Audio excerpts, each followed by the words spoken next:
It's a Shakespeare tragedy. Everybody except John dies at the end. All right, guys, let me ask you this. So put all that away, unless you have a question. Let me know at the end of class if you have a question, because it's too late right now.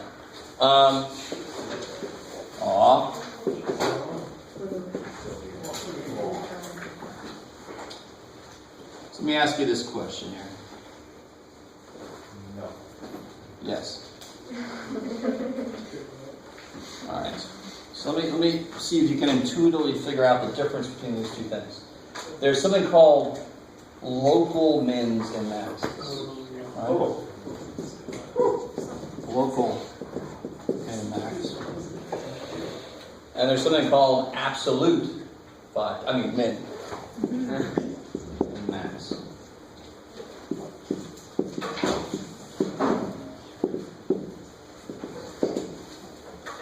Now, in order for that to make any sense at all, and in fact, for most theorems that we talk about, what's normally must be true about the function that we're dealing with?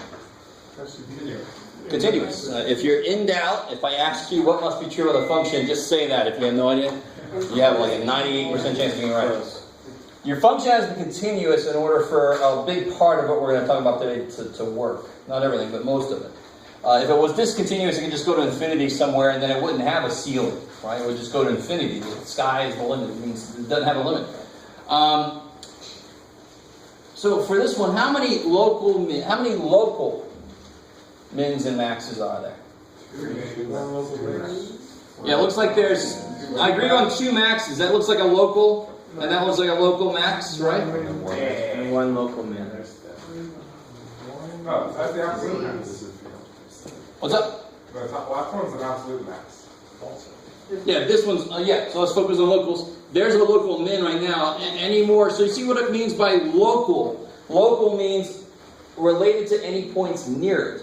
So anytime I get one of those little mounds, I don't care if it immediately goes back up or something, that's a local max. So I could have this little thing, that right there is a local max. Even though it immediately goes, it just goes crazy, it's still locally a maximum. Yes, sir? Why is point A and B not local mins? Because they're not. Because there's no way to say that near them. If I try to say something about near this, is there anything in this side? No. So that's where the idea of absolute max and min. So local maxes and mins seem to be related to what calculus-wise? What's true at those points? Where the slope is 0. Where the slope is 0. Right? There's a horizontal tangent. I love it. That could be where. So these are located. So those are the x-intercepts. Where? On the other graph. Some point C where that's true. Right? Could be. Right? You guys with me so far? Okay. Absolute maxes and mins can occur where? Endpoints. Yeah, those plus endpoints. The endpoints have to be taken into account because I don't know what it's going to do next. But according to this whole thing, that is going to be that's definitely the absolute min. And this is a local max, but it's also, like you said, an absolute max. I love it. All right, I like it. Cool.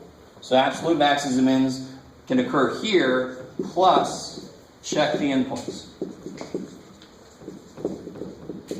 All right, so let's start with this. That's what the difference is between local max and min, absolute max and min. Yes, ma'am. So would point A not be a local min at all? It's nothing. Yeah, point A is nothing. Okay. Poor little dude. It's not a horizontal tangent line, so it can't be a local. Right. And it's not the absolute lowest or highest, so it can't be an absolute. Okay. Yeah, poor little dude. I like it. Maybe. Yes, ma'am. There can only be one absolute min max. You can only be one. That's right.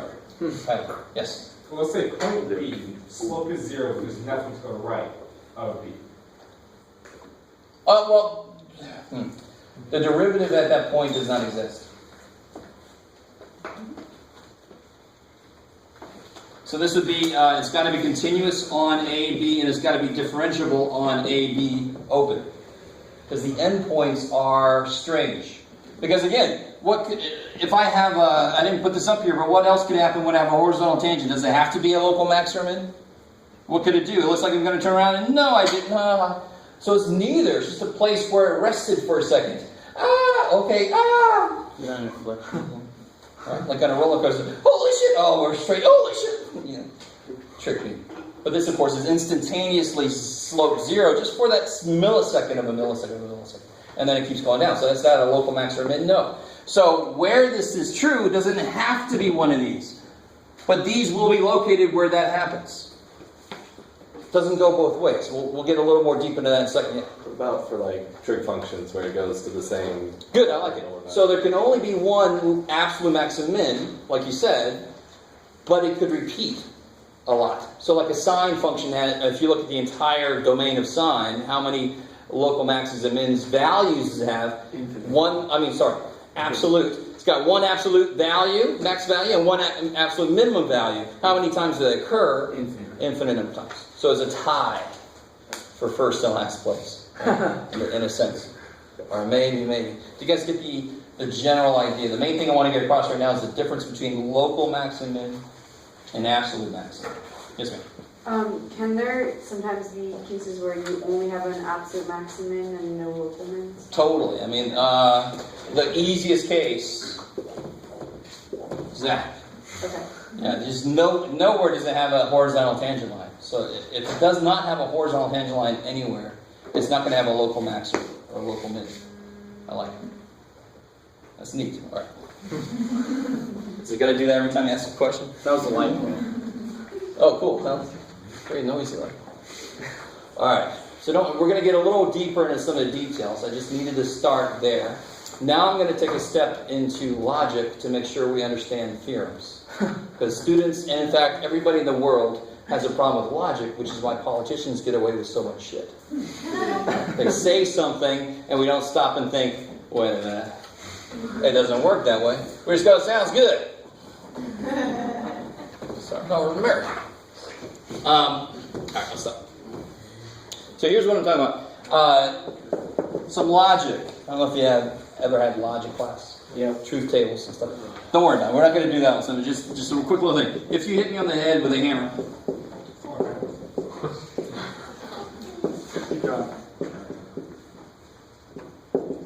Then I would feel pain.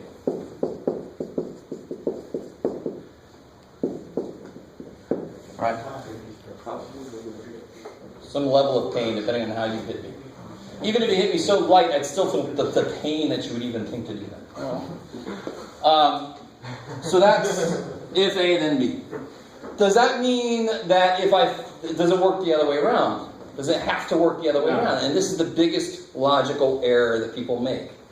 Right? So if I feel pain, does that mean you hit me in the head with a hammer? No. You hit me on the head with a hammer. Then you hit me on the head with a hammer. No, I can feel pain for a lot of different reasons. Right? Unfortunately, yes.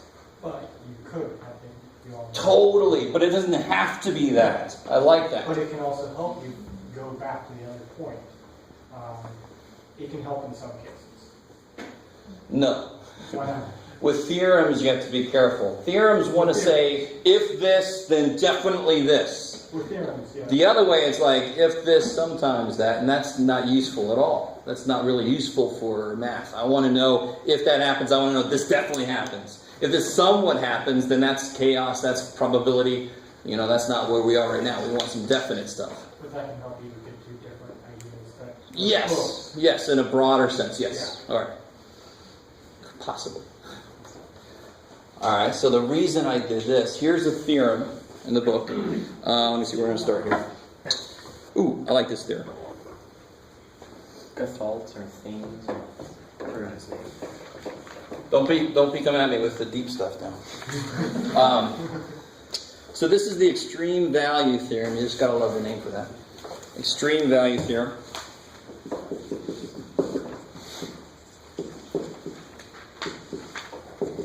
This is even one of the main ones I want to talk about. This says, if f is continuous, on A, B.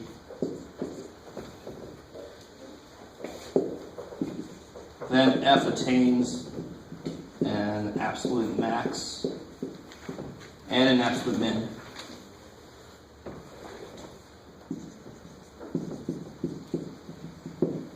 Alright, so the actual theorem says a few other little details, but this is plain. If F is continuous on some interval A, B, then it must attain an absolute max and an absolute min. Now obviously, my whole point for earlier, for talking about hitting me on the head with a hammer, was not to have anybody hit me on the head with a hammer. It was to say that if F attains an absolute max and an absolute min, does that mean it's continuous? No. Suddenly people somehow pick this up to be like a proof. Let me prove it's continuous. No. It doesn't work the other way. Now, can somebody? I like the when people try to come up with counterexamples, because the whole idea here is, here's a really big one that people sometimes come up with on A to B. Is this continuous? Yes, I love it. You guys are like, shit, it's a trick question. That's continuous. What's the, and let's say this is D, this value. What's the absolute max? 0. No. What's the biggest value this attains? B. D. The biggest output, right? And what's the smallest out? The minimum. What's the absolute min? D. They just happen to be the same thing, right? So if I start working at a company and they pay me $50,000, and then at the end of 20 years they're still paying me $50,000, and that's how much I've gotten, then what's my absolute max salary? $50,000. What's my absolute min salary? $50,000. Right? Just means I stayed the same. That's all it means. You guys with me? It doesn't go against what this is saying. This doesn't say they have to be different numbers. It just says they have to exist. And they do exist. They just happen to be both D and everything. Maybe. Now, otherwise, anything you draw from A to B, anything you can imagine, has got to have an absolute max and an absolute min. It could happen many times, so I don't think you found a counterexample there. So anything you try to draw, you can hit the same thing over and over and over like a sine function, right? If you try to make it go to infinity, why does that not follow this? It's not differentiable. It doesn't say differentiable. What's wrong Oh, with it's it? not continuous. Not continuous then. I like it. Wait, oh. It's got to be continuous on the closed interval, so it can't go to infinity at A or B, or in The between. function doesn't have to be differentiable on every point. It just has to be. I like it. Does not have to be differentiable. So what's a continuous function that's not differentiable? What's it look like? Absolute values. Anything that has a sharp turn like that, right? Where we would die if we were in that airplane, right? Here we go. And humans can't take that that sharp return. So if I have a cusp, now what's freaky here? Now here's where I got to improve on that earlier statement I made. What is the derivative here? It doesn't have to be differentiable. Doesn't make sense. Doesn't it? Actually, to be very precise. Well, I can't even be very precise here. Because on one side it goes to infinity, right? The derivative here is an infinite, pos infinity. On that side it's negative infinity. So it does not exist right at that point. So not only am I looking for points where the derivative is 0, I'm also looking for points where the derivative is. Well, the derivative does not exist. Because it could be a cusp. So it must be continuous. It does not have to be differentiable, because that totally, I would call that a local max. It's an absolute max too, but you guys kind of follow. How are we doing? Some of you guys look very tired. I'm sorry. Hopefully it's for good reasons. Stay with me. This isn't majorly intense yet. This is nothing much yet. So you can probably imagine what's going to happen here. Absolute maxes and mins are awesome, and I'll show you some examples right now. Local maxes and mins are a little bit freakier. This theorem says an absolute max and an absolute min must exist. But local maxes and mins, if I find it doing this, does it have to be either one of those? No, it could just be a little resting point where it just said 0 and then kept going down. It's not a min or a max. Alright, so let's do some concrete examples before we go insane. You see if there's any more theorems I want to throw at you. Oh, here's a good theorem. This is exactly what I'm talking about. For maths. This is in the book. It's like Theorem 4. Yeah, Fermat's theorem. This is really where that logic becomes very important. If F has a local max or min at C, then either F prime of C is 0 or F prime of Z does not exist. Oh, well, the way they were stated is either then F prime of C is 0, if it exists, it's got to be 0. So I'll just make it more general. I'll hold format out.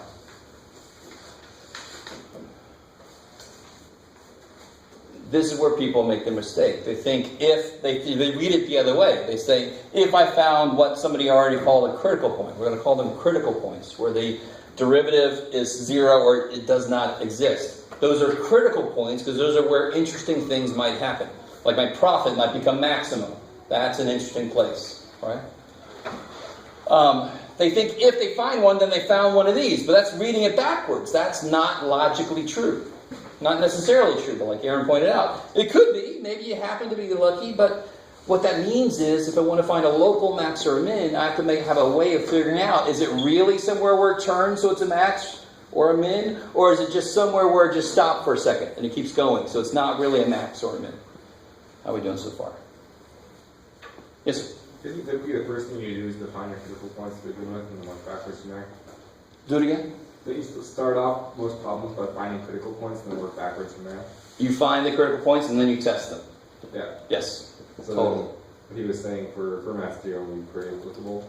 Hmm? What he was saying, because it's not logically sound, you can still kind of reverse it before you're going to be... This is important because it shows you the limitations of these. The reason that we have to test these is because logically it only makes sense this way. Right? So if I find these, I still have to test them. I'm not guaranteed that they're one of these. I like it. Cool. And I really want you guys to understand, we don't get a lot of history unless I actually remember to come and inject it. Right? So we don't learn math chronologically. It was found. In fact, what you learned in 280 came before a lot what we learned in 180. It just makes more sense to teach it the way we do. So what am I trying to say? This, when it was discovered, was totally unknown. Didn't really make any sense at first. People work with it. To us, I'm hoping it makes total sense. I mean, on one level, of course, if it's a maximum, what's going to be true about the derivative there? It's going to have to be 0. It's going to have to be. That totally makes sense. But we're standing on top of all this stuff that I taught you that didn't chronologically happen at the same time this was created. This was huge when it came out. Now it kind of sounds like you're saying. It does kind of sound like, well, it didn't really help us. But it was huge when it came out. And Fermat, of course, did a lot more. I don't know if you guys know this guy's name. Fermat's last theorem is the big one that people tried, and somebody did finally prove it. I don't know if you guys know that. You're the math guy, Jeff. You live in that world. All right. I think I have one more theorem. No, I think that's it for theorems right now. Good. Here we go. Cool. So let's do this. Okay, find the critical numbers.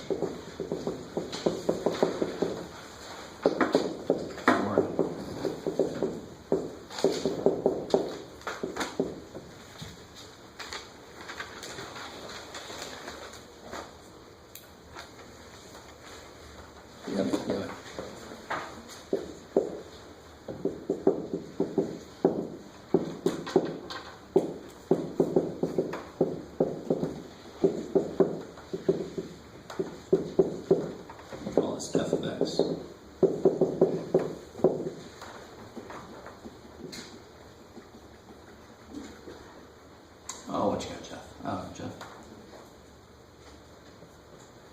Yeah. No, it'll work it. Let's try these two things. I like this example because if I focus too much on the equals 0 examples, we sometimes forget the other part of what critical numbers are. Critical numbers are wherever the derivative is 0 or does not exist. Right? Yes, ma'am. For a problem like this, would you want us to just graph it by hand, or? We're not going to graph it at all. Okay. In fact, I don't want you to graph it at all. Later in this chapter, we're going to be graphing like crazy, which is one reason why you go through pre-calculus. Who took pre-calculus with me? What did I call it? Graphing hell. I like it.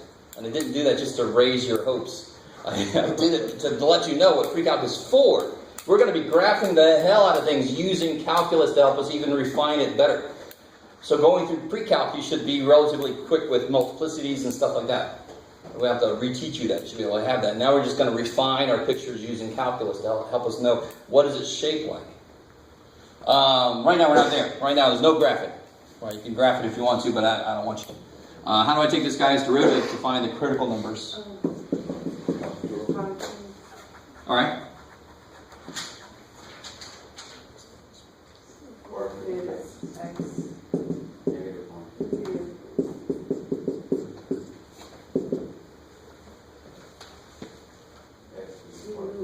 Yeah, 2 comes down. 2x to the 4/5 times x minus 1. All right, how we doing so far? And of course, the chain rule, the derivative inside there is 1. Are you guys with me? So it's like a times 1 because the derivative of that's just 1. I like it. Yeah, and I want to set this equal to 0. So what do I have to do to find where it's equal to 0?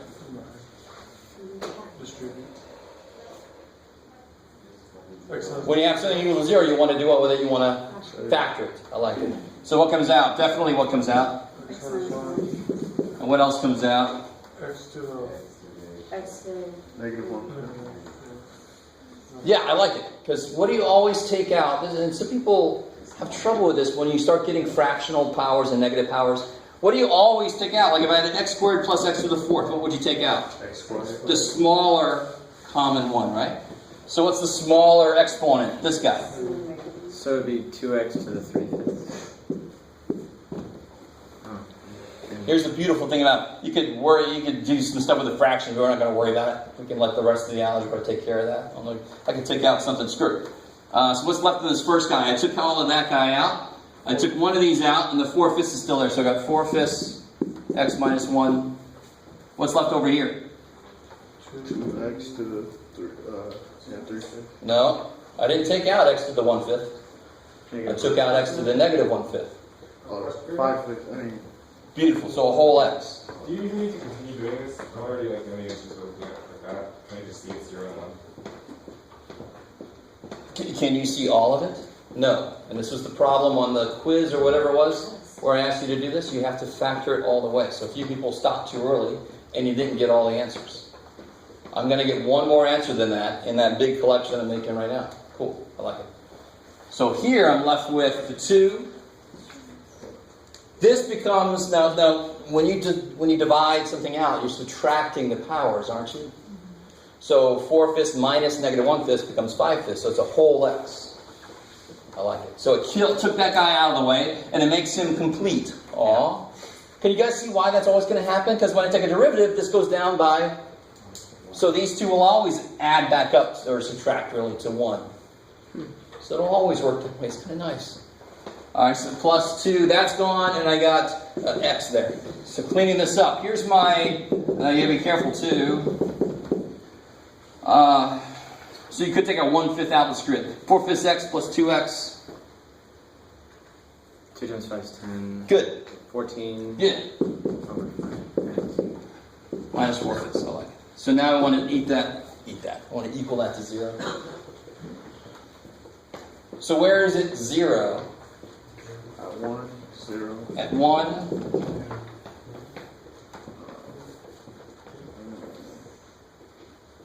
Fives die, add 4, divide by 14, reduce to 2 7ths.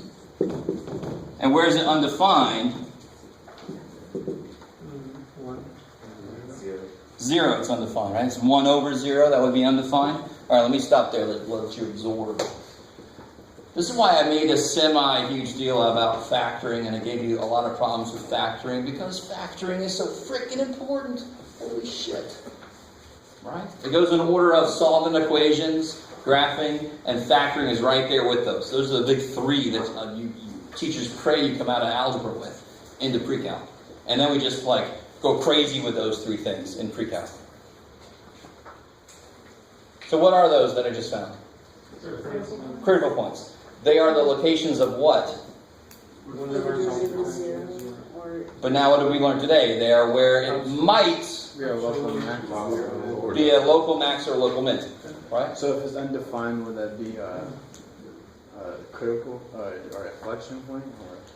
No, don't go too far. I mean, in general it will, because you're going to have that repeated again on the second derivative, but we're not there yet. Right? You're going to have a lot of these repeat for the second derivative, but we're not there yet. We're not worried about inflection points yet. So these are my critical points. We haven't learned yet how to test them to see if they're really a max or really a min, or are they just somewhere that just stops for a second and keeps going. So that's why I haven't asked you yet if it's local. I asked you to find the absolute maximum. This one kicks so much ass. If I ask you to find the absolute maximum, you go, oh, thank God. Because you check two things, two groups of things. You check the endpoints, because that's where it might happen, and you check the critical numbers. And all you got to do is throw them in and see who's the biggest and who's the smallest. That's it. So when I ask you to find the absolute maximum, you go, thank God. As long as I can take derivatives, I'm golden. Because I know for, like, if you're trying to find out if it's actually a max or a min, you're supposed to see if it, like, changes from positive to negative. How Good. would you do that with the endpoint? Well, we'll get there. I'm not quite there yet. Endpoints, no, they can't be local maxes and mins. Okay, There you go. so this is just for local? Totally. And now you kind of see better why endpoints can't be. Okay. Because what you just said. Yeah. Yeah. Okay. Okay. So we'll get there here in a minute. Right now I just want to focus on this one. So all I got to do, I've got to line up, I want to figure out, where am I going to plug these things, by the way? Where am I going to put the endpoints? And where am I going to put the... In the original function. In the original function. I want to see who's got the largest output from the function. And this is why some of you guys drive me a little crazy when you have, in your homework, you have stuff like this. What did that person do? What were they supposed to do? And what did they sort of do? They took a derivative, but they're saying that that equals that. What? So you want to be very clear to yourself. Math is hard enough already. You want to be nice to yourself. And you want to say, hey, me, this is the function originally. This is its derivative. If I need to know something about the slope, I'll use that one. If I need to know something about the function, I'll use that one. And we're going to add a whole other layer here in a minute. I don't know if you guys caught the little conversation Isaiah and how we're having. There's a whole other level that we're going to add on in a minute dealing with that. So you got to keep track of which one is which and which to use when. And if you're just having a long string of shit, you're not going to know what's what. It makes it really hard for me to grade, too. So here I want to test f of 0, f of 3, the endpoints. And 0 is already, it's a critical number. That's cool, so we got that doubly covered. F of 1 and f of 2 sevens. So if this domain went beyond 0, then 0 would be a critical number. Since it doesn't, then it officially isn't. But for this problem, it doesn't matter. If they give me interval, they're almost definitely going to ask me for an absolute max or a min. So now just plug it in. What's f of 0? 0. I love it. What's f of 3? I don't know. 4 times 4 something. 4 times 3 to the 4/5. So that's like 10 point something, 11 point something. 81 is the root 5 root 81 times x minus 3 to the 4/5 is going to come out to be a little bit below 3. 3 to the first power is 3. So 3 to the 4/5 power is a little bit less than 3. Right, the square root of 81. Wait, no. Wait, never mind. 5th root of 81, Yeah. which is not very helpful. But you guys have calculators. That's why I'm looking at you. Calculators. Some of you guys have them sitting right in front of you. And you're not helping me out working it. My hand doesn't do it. I haven't got that cyber implant yet. 9.6. Be the lamest. 9.6 times 4. I'm Rogo math man. No. I don't want to watch it. What's that much? Say it? 5.6? 9. 9.6. No, 9. 9.6. Alright, I'll take your word for it. Yeah, because it'd be 4 times a little bit less than 3. Sure, I can live with that. When you plug a 1 in, that's nice, you get 0. And when you plug a 2 7ths in, I don't know what the hell you get. Some small little positive number. 0.187? 0.187? Yeah. Almost doesn't matter because he's not in the running. So what's the absolute min? 0. 0.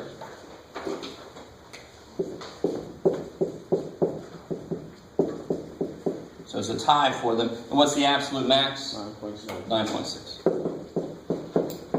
All right, so that, when they ask you to find the absolute max and min, they're going to have to give you an interval on the interval A to B, whatever it is. So you already have two things you know you have to check. Then you're going to go find the other things you have to check. Because in the middle of those two endpoints, it could be doing all kinds of weird shit. So you want to find out where in the middle, is it undefined slope or zero slope? That could either one of those could be a location of a max or min.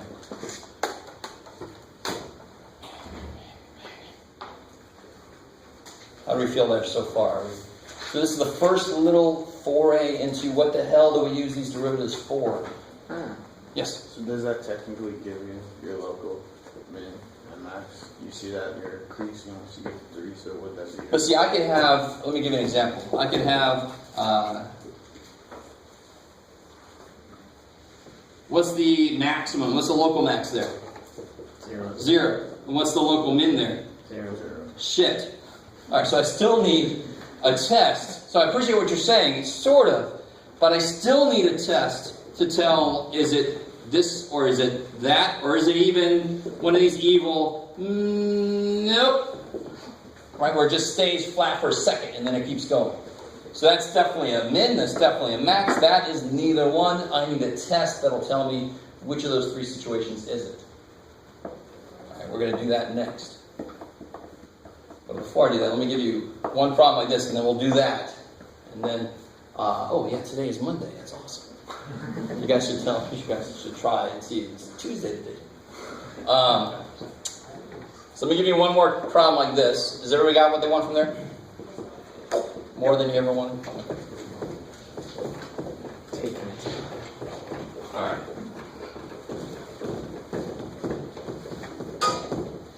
So let me just give you one right out of the book here. Blah, blah, blah, blah, blah, blah, blah, blah, blah. Here. Alright. Find, we just cut to the chase. Find the absolute max and min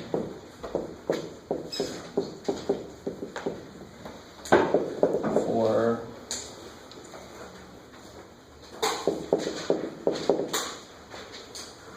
well, like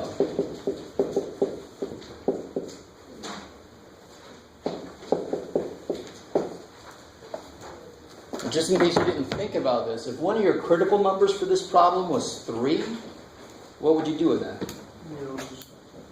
Discard it. I didn't make a point of that earlier. We're hoping you understand. If it was 3, I'd throw it away. I wouldn't have to worry about it because it's not in the interval that I'm curious about, right?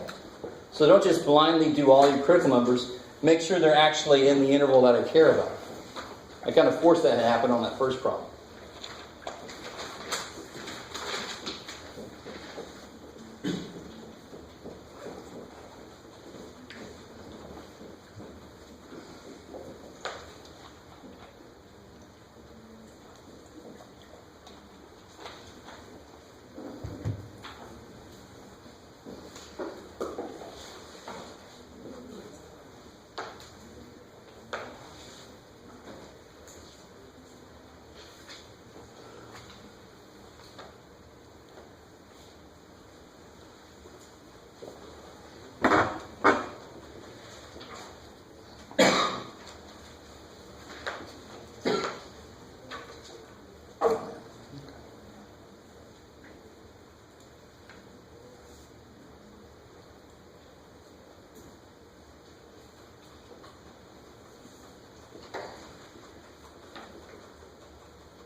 Hopefully nobody's multiplying this thing now. Now you kind of get a feel for why that would be silly, because I want to factor it. I want to do the exact opposite of multiply it. So who thinks they have the derivative of that thing? 6. Beautiful. Because the 3 will come down, this squared, and then the derivative of the inside, 2x 2x. So it'll be 6x. times x squared minus 1. I like it. Now, of course, what can I do with this? X plus 1, x minus 1. So how many x plus 1s do I have? And how many x minus 1s do I have? All right, good. You guys see that? So I have 2 of these, and each of these has an x plus 1 and an x minus 1, so I have 2 x plus 1s, 2 x minus 1s. Let's stop there for a second. What's the degree of this? Second degree. No. That was first. No? Fifth. 5th degree. And what's the degree of this? 4, 5. 5th degree. It better be the same degree. When you just simplify it, it better be the same degree. All right, how we go so far? No. So the second equals thing where you have plus 1 and minus 1. So all I did was, let's see, let's work inside there. Inside here, how do you factor x squared minus 1? Oh, okay, sorry, yeah, I got it. And then you just distribute the 2 to both. Alright, cool, I like it. So 2 things there. If you have any trouble on derivatives, because you know there's going to be quotient rule, chain rule, product rule, all kinds of rules. That's a problem step. If you have trouble factoring, that was a problem before this. Right? So that would still be a problem now. Are there anywhere where this is undefined? Nope. No, so this is not. This is a nice polynomial, so I'm only going to get critical numbers from where this thing is. 0, and I can see where it's 0 easy now that I've got it factored. What are the critical numbers? Plus and minus 1. 0, -1, and 1. Any of those outside of the interval? No. No, they're all in there. Damn. So I can't throw anybody out. -1 just happens to also be this endpoint, right? So you don't have to write it again when you're testing it. Of course, yeah, I like it. So I just got to figure out now, so what do I have to throw into F? What do I have to figure out? What am I going to throw into F? Who? -1 and 2. I like it. 1 and 0. Yeah, and 0 and 1. That covers everybody who entered the competition. Just to be a dork for a second. Or, yeah, to continue being a dork. Okay, that's a competition. These are the entrants. And what I hate is when some poor soul just plugs these into this, gets a bunch of zeros. Of course they're going to get a bunch of zeros because we just forced this thing to be 0 to get these, right? So you got to really pay attention now, especially starting now. You got to pay attention to what you're plugging stuff into. I don't care about the slope anymore. I want to know the value is, to see where the biggest value is, and that's this guy. That's his duty, is to tell me what the values of the function are. So what's f in -1? 0. Beautiful. F of 2? 27. F of 0? -1. F of 1? 0. So where's my absolute max? 27. Yeah. Where's my absolute min? 0. Yeah. And these guys tied for nothing. I love it. How would you write that on the final answer? Would it be Like, that's 2 beautiful, right? comma 2? Alright. Let me see how they worded it. Blah, blah, blah, blah. Find the absolute max and min values. I love it. So these are the values. If they said find the point that's an absolute max, what would that be? It's a weird way to say it. I almost would be surprised if they ever said this. It would be 2, 27, and you have to actually answer it as a point. But I'm always going to be interested in what are the absolute maximum values. So you're just okay with like f of 2 equals 27, that's it, right? Yeah, you can do it exactly like this. Circle them, identify what the hell they are, and you're done. Right? So if this was a temperature function, it told me the temperature probably in Alaska. So again, this is Monday, so we're here till 12:50 or 1:50. Sorry. So you guys look at. Does he know that? Yes, I know. I've got time. If this was a temperature function, I'm going to mostly be concerned with how hot or cold is it going to get. Like today, I thought it was going to be very hot, and then there's a lot of clouds. It's not quite as hot, which is nice. Don't get me wrong. But do you guys understand? That's why we know most of the time I just want to know the values are. When's going to be the hottest? Or what's the most energy I need to make my machine run? Or before we have to have rolling blackouts. What am I going to expect? That kind of thing. Most profit, exactly. Okay. So when I ask you about absolute max and min, you really should go, oh, thank God, it's just this. That's really, because this is nice. You just got to find critical numbers, throw them in with your endpoints, and just see who wins. That's awesome. Right? Maybe. So here's the other level of this. Let's talk about local maxes and mins. This where things get a little more interesting. Actually, well, let's go ahead and talk about that. I'm going to do things out of order from the book of Screw. All right. Well, I guess I could use that. Let's do it that way. Let's see. All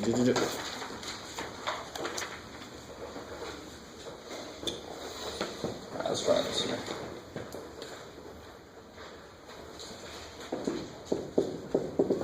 Because this looks really gross. Let's try this one.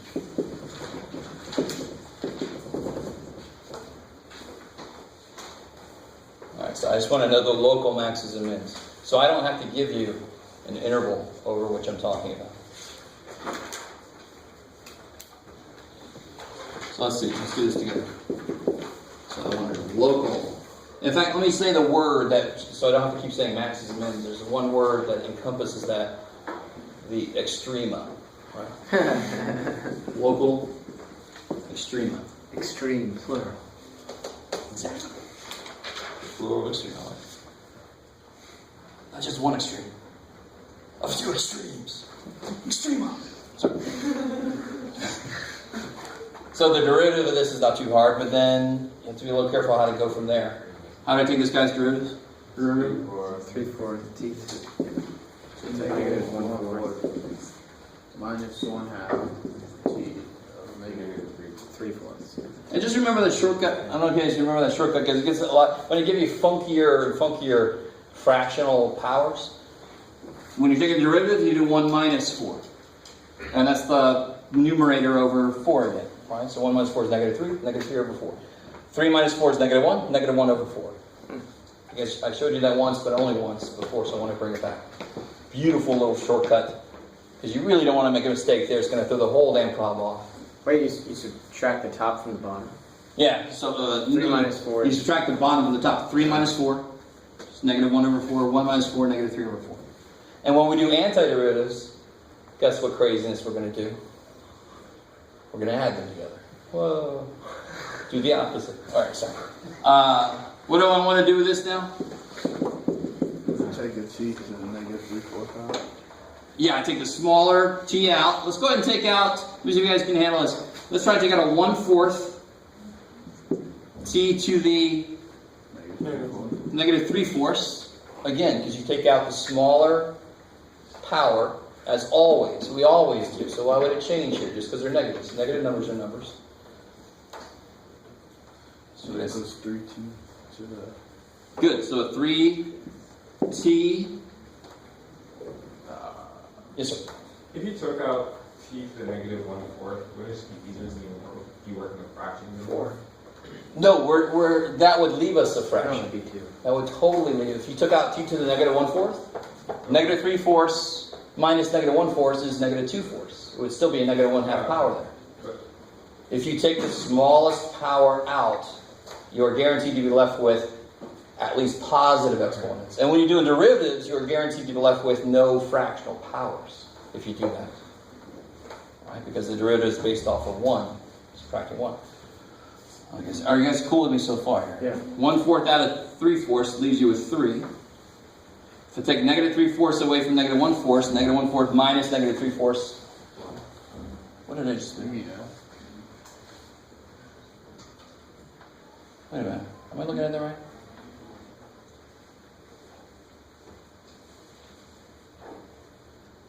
Negative 1.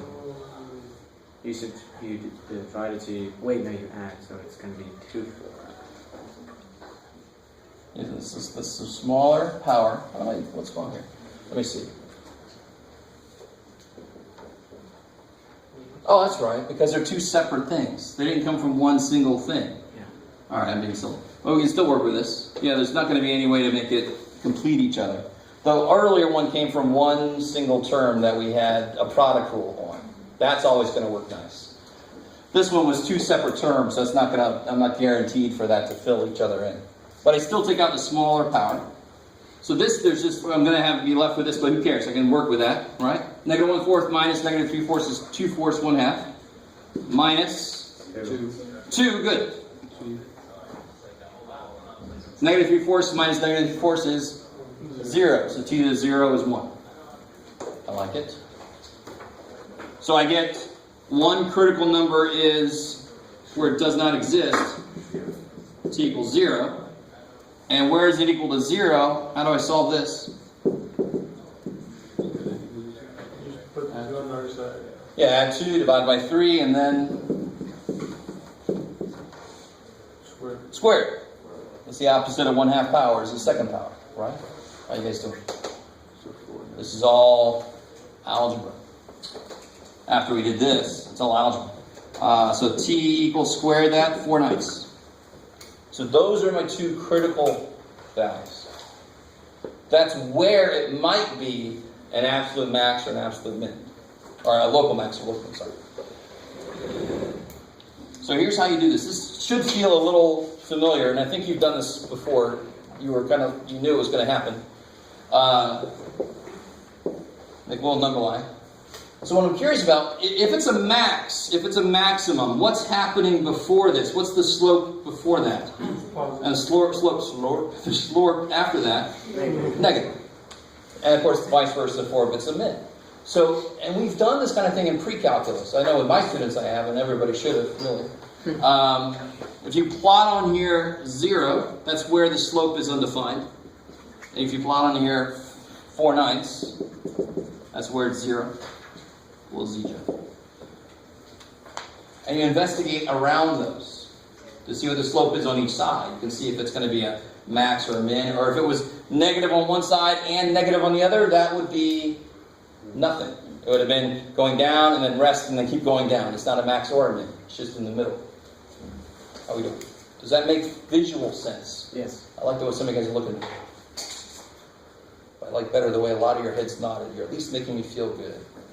Let that make sense. I mean, it should make sense. So let's see what happens. If I plug in something below 0, if I plug in negative 1, and this is where it should, can I plug in negative 1? No, in fact, what's the domain of my function to begin with?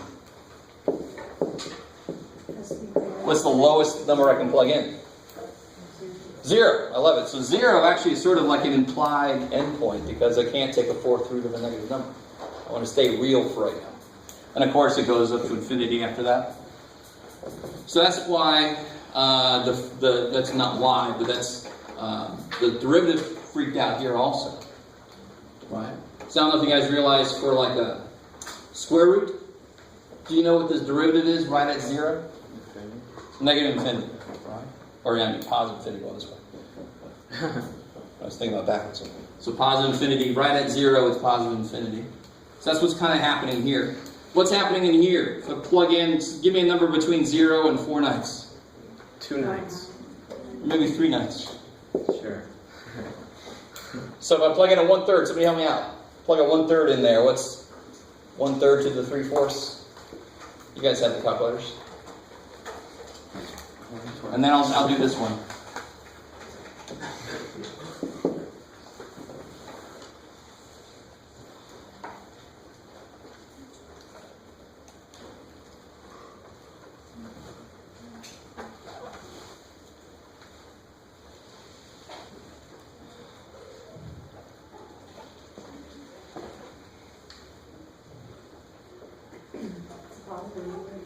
Positive?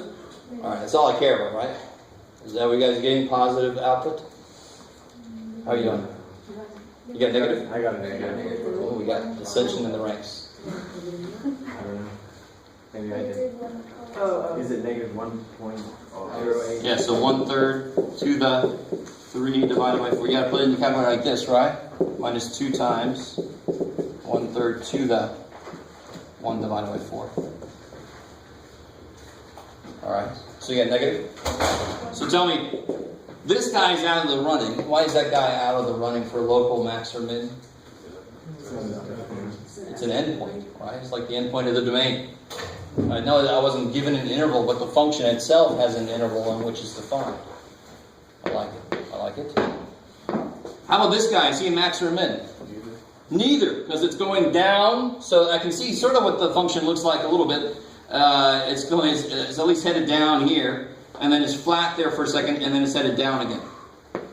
So maybe it looks sort of cubish, reverse cubish in there. Who knows? You guys kind of follow? A little tiny bit? So the function has no maximum. Good, I love it. So the function looks to be always decreasing. So it looks to have no max or min. So like on the test, would you want us to show the number line and the solutions? Yeah, so you find these. You find these. You plot those on the number line. And then you just check to see what the sign is of the derivative. That step, though? What did I just do? Oh, let's go back for a second. All right. That's still good. That's still good. That's no good. What am I curious about here? What am I curious about here? What do I want to know? What did I just say here that I didn't even follow my own advice? If I would just listen to myself. I want to know what the what is doing. Slope. Slope. So what do I want to use? This guy. Yeah. Cool. I think we use that guy, right? So this is what I was saying, and now I went against my own advice. You have to be careful about what is it that you want right at that moment. I want to know what the slope is in here and in here. And why do I know it's not going to change? This is what you should come from pre-calculus with. If I can see where it's 0 or undefined, I only have to test one point in those regions because it can only change when it goes through 0. Or if it jumps somewhere, then it's allowed to do whatever the hell it wants to. That's what you should come here from pre-calculus. My bad was I went back to this guy. I should know better. I want to know what the slope is doing. Yeah. I don't care what the function is doing. I want to know what the slope is doing. So let's try this again. If we use these same points. Yeah. So I don't know what h prime is at 1/3, for example. Let me make it a little. Will this make it easier? 0.1. It doesn't really matter what we pick in there. 1/10 is definitely in there. That'll make it easier on you to plug in your calculator. So you do 3/4 times 0.1 to the 1/4, negative 1/4, minus 1/2 times 0.1 to the negative 3/4.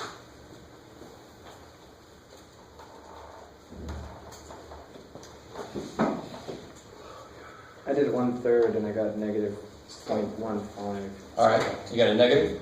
You got a negative? All right. So it seems to be negative in there. Let's try 1 now. 1 will be easy to plug in. So if I plug in 1, I get 3/4 minus 1/2, which is everybody cool with that? If I plug a 1 in, 1 to any power is 1. That kicks ass. So I get 3/4 minus 1/2, which is positive. So what is this then? How do you know that? Negative to positive. So it's going down, it rests, and then it's going back up. That is a min. I like it. So what is the minimum? Where is the minimum then? What point is the minimum? Oh.